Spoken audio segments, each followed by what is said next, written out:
C'est le 13 avril 1953 que paraît pour la toute première fois au Royaume-Uni, le tout premier roman 007, Casino Royale. Son créateur, Ian Lancaster Fleming, était un journaliste et auteur britannique né en 1908 et mort en 1964. Casino Royale ne sera pas le premier de la série des films, qui compte aujourd'hui 25 œuvres. Le premier film James Bond, 007 contre Dr No, est sorti en 1962.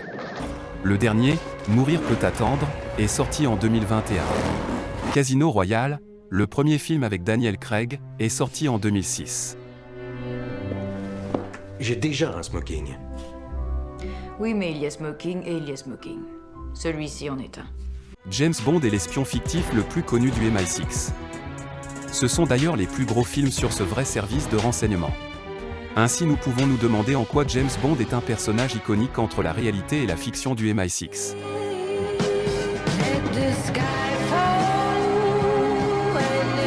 Il y a une certaine collaboration dans le vrai MI6. L'agent n'est pas seul ou uniquement avec son acolyte comme James. Pour la sécurité, le QG du MI6 donne les indications à suivre aux agents sur le terrain. James lui suit ses propres ordres, ce qui mène parfois au chaos dans la ville. Sur BBC News, un officier de carrière du MI6 explique. Je pense que la principale différence, c'est que nous sommes beaucoup plus collaboratifs que les personnages de Bond. Il est très rare, voire impossible, que vous sortiez seul sans soutien. C'est une question d'équipe. Vous avez toujours une équipe de sécurité autour de vous. De plus, les agents réels ne tuent pas autant. En effet, l'assassinat n'est pas une pratique conforme à la politique du gouvernement de Sa Majesté, bien qu'ils puissent néanmoins le faire dans certaines conditions. Ils ne seront pas poursuivis en justice grâce à l'article 7 de la loi de 1994, qui leur donne un permis de tuer.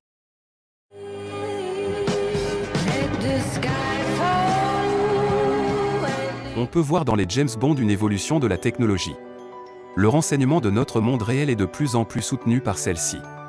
Il y a au MI6 comme dans tous les services de renseignement un département destiné aux équipements des agents, dans James Bond c'est le département Q.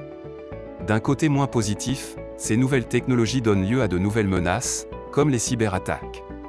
Dans Skyfall, le James Bond qui contient le plus de références à l'informatique, le SIS est victime d'une cyberattaque terroriste qui mène à l'explosion du siège du MI6 sur le bord de la Tamise. Aujourd'hui, tout individu peut être une menace ou bien être victime d'une attaque sur son téléphone ou son ordinateur.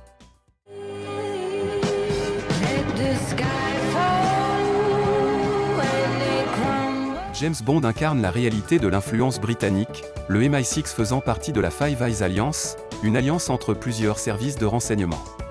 Par conséquent, le monde entier est concerné par les activités du service de renseignement de Sa Majesté. Les films se passent d'ailleurs aux quatre coins du monde. Par exemple, Spectre se passe au Mexique ou bien Octopussy se passe en Inde, ancienne colonie britannique. Pour bon nombre de pays, ils interdisent les films durant la guerre froide, c'est le cas de l'Union soviétique et du Moyen-Orient. Ces interdictions sont aussi soutenues par le fait que Ian Fleming était un anticommuniste virulent et qu'il n'avait pas peur de le montrer. La plupart des ennemis de James Bond sont issus de l'URSS.